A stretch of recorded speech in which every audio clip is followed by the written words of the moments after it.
Welcome on in, everybody, to another edition of the Locked On Eagles podcast. I'm your host, Gino Cammilleri, and thank you for making the Locked On Podcast Network, and especially the Locked On Eagles podcast, your first listen of each and every day. And once again, it is Crossover Thursday, and it feels like deja vu because just a few short weeks ago, we had this exact same discussion with Locked On Giants host Patricia Traina, where the Eagles fell at the hands of the Giants 13-7 in a very ugly game in the Meadowlands this go-around. It is another game at home coming off of that Tuesday night victory against the Washington football team. And the big news is, will the Eagles have their head coach on the sidelines? Coach Nick Sirianni was placed in COVID-19 protocol, as well as Landon Dickerson, who is still in the protocol. LaRaven Clark is in the protocol. He just was placed on protocol. And so is Andre Dillard. He is still in COVID-19 protocol.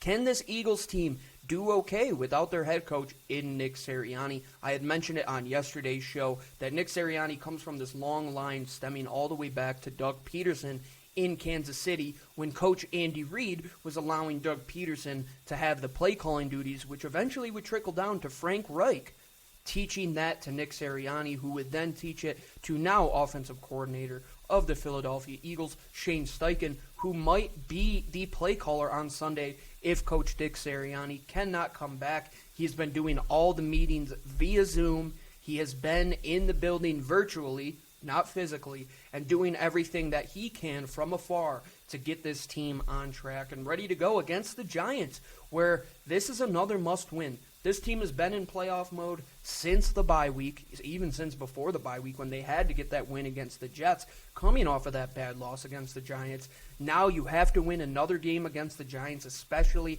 after you looked very bad against them a couple weeks ago. Let's hope that the law of averages comes into play this go-around, because the Philadelphia Eagles have to be in a position where they can pick up their third consecutive victory if they get one in this game against the Giants, because it might come down to that final week against the Cowboys to get this team into the playoffs. If they do need 10 wins, if they get to 9 wins, it all starts with winning this game against the Giants. And we will get into that discussion with our great friend Patricia Traina, host of the Locked On Giants podcast, and I recommend you go check out her show. Tomorrow she will be meeting with Mark Schofield, who was on our show a couple weeks ago. We didn't get into guessing who was going to be the quarterback, and not just this year, but the quarterback of the future in New York. Mark Schofield will be much better suited to deal with that discussion, so I guarantee if you go check out that show, you will be informed from our great friend Mark Schofield. But we have a great show today here on the Locked On Eagles podcast.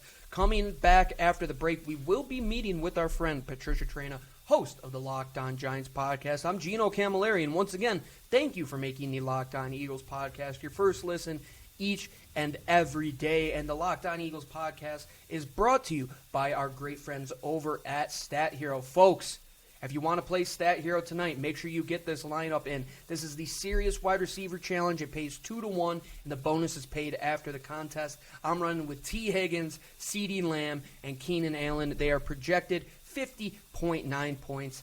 And Stat Hero is the best daily fantasy that you could play each and every day. I've played it all season, as well as Bet Online, where I bet straight bets. I bet this for daily fantasy. I use Stat Hero, and you can sign up right now for free at stathero.com/lockedon and use the promo code LOCKEDON for a 100% match on your deposit.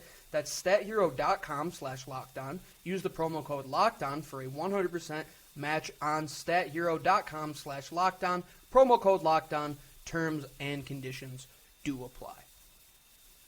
Welcome on in, everybody, to Crossover Thursday. Just a few days removed from the Eagles playing on Tuesday Night Football. We are once again joined by Patricia Traina, host of the Locked On Giants. Patricia, it seems like deja vu. These teams just met a couple weeks ago, but these teams, since that outing, have gone in completely different directions. The Eagles are fighting here towards a playoff spot.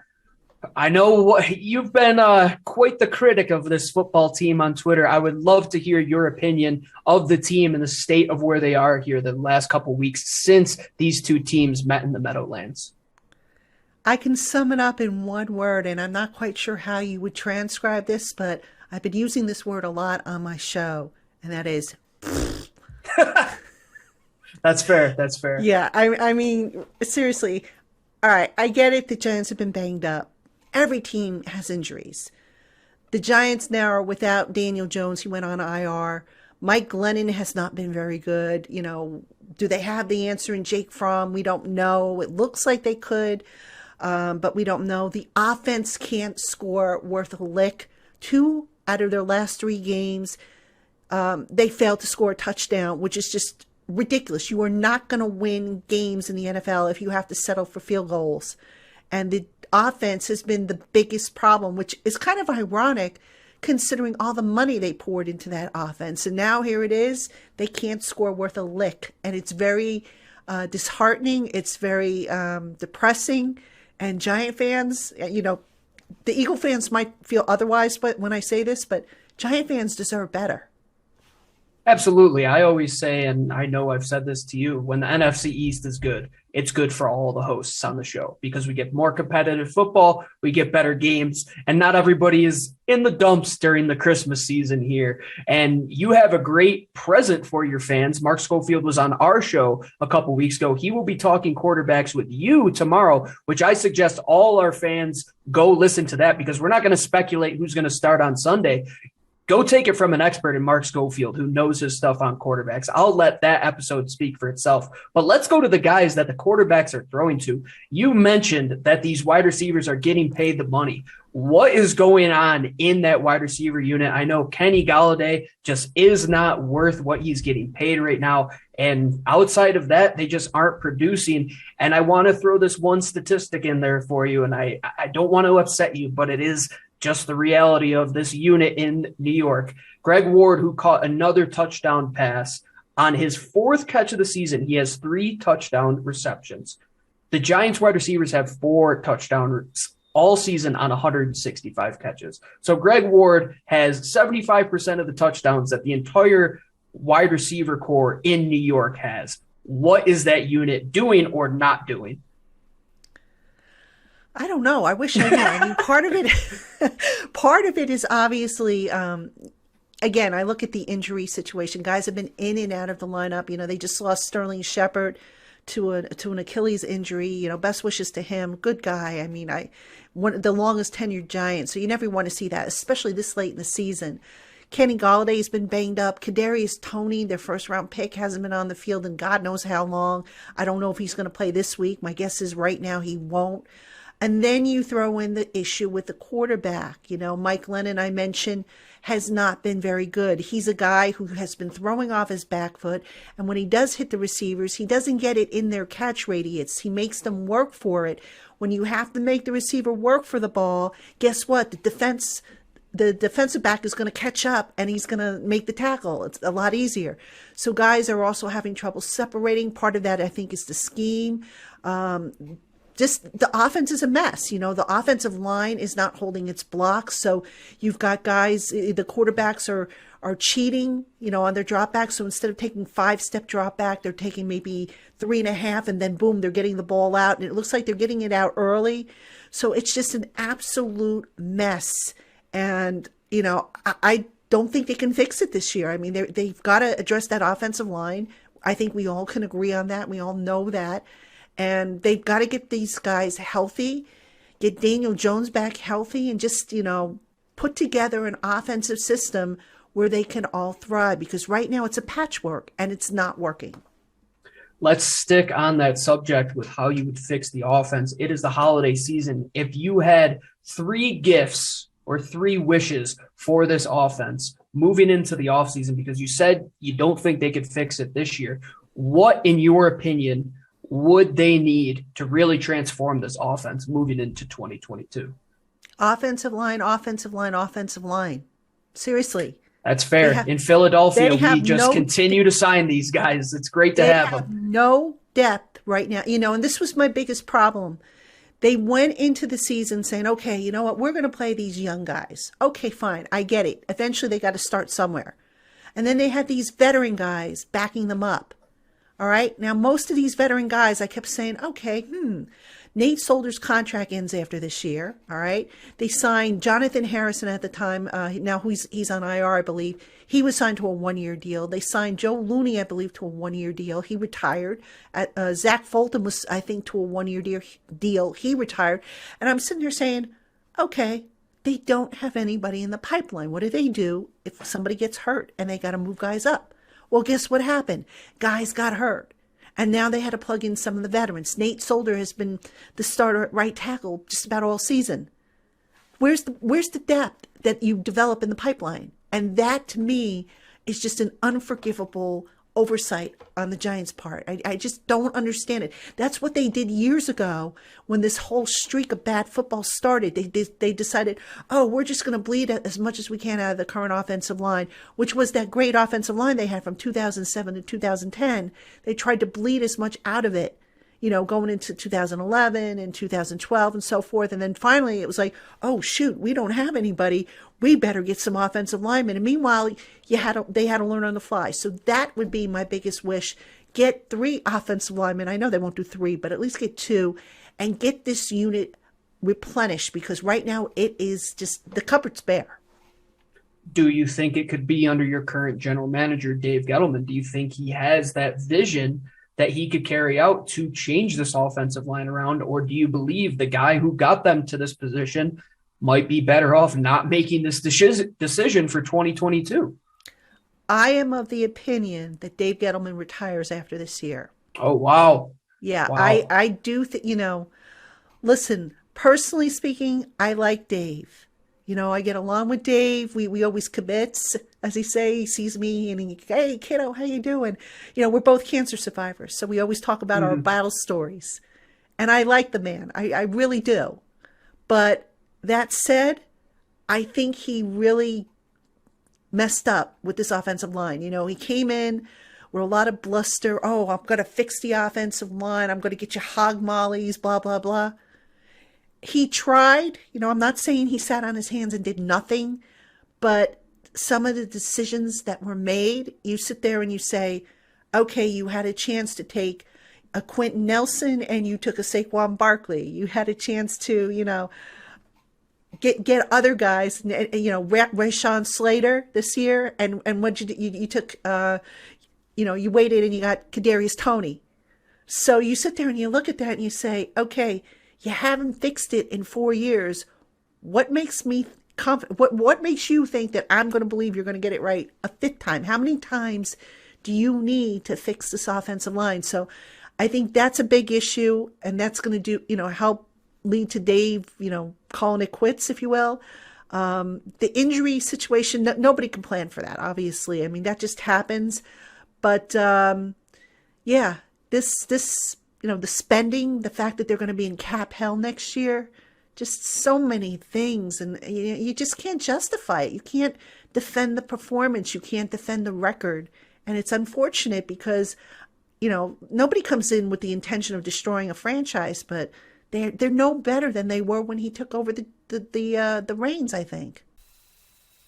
This episode of the Locked On Eagles podcast and Crossover Thursday is brought to you by our friends over at On Location. Super Bowl 56 is less than 100 days away at SoFi Stadium in Los Angeles, and the only and the official hospitality partner of the NFL is On Location. It's the only place to get a once-in-a-lifetime Super Bowl experience where you can meet with some ex-NFL greats, have a 5-star hotel in Los Angeles, and get a great dinner from Wolfgang Puck, one of the best cooks in the world. And if you want to take advantage of this experience today, make sure you go to onlocation.exp/xb56 for more information, or you can search Super Bowl On Location. That's On Location, exp.com/xsb56, or search Super Bowl On Location.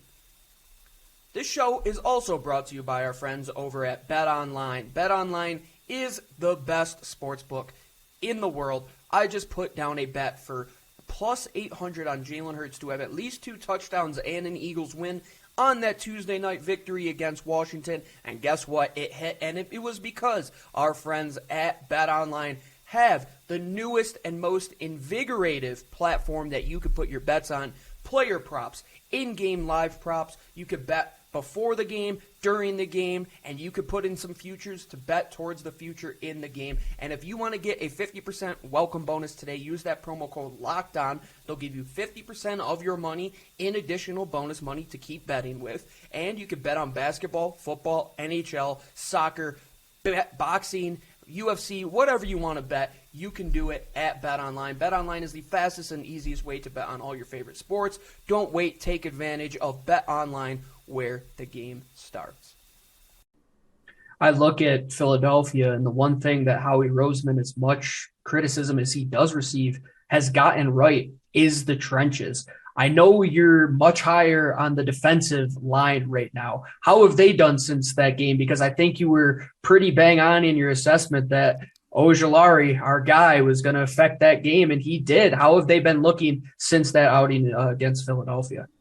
They look like a bright spot. Leonard Williams up front is dealing with a triceps injury, but my goodness, he played last week. I was shocked. I mean, we got the initial report from the NFL Network that it looked like it was going to be at least 1 week, possibly season ending, and Leonard Williams is like, no way, I'm going out there and playing. So kudos to Leonard Williams for going out there and being there for his teammates. But Ojulari, love him.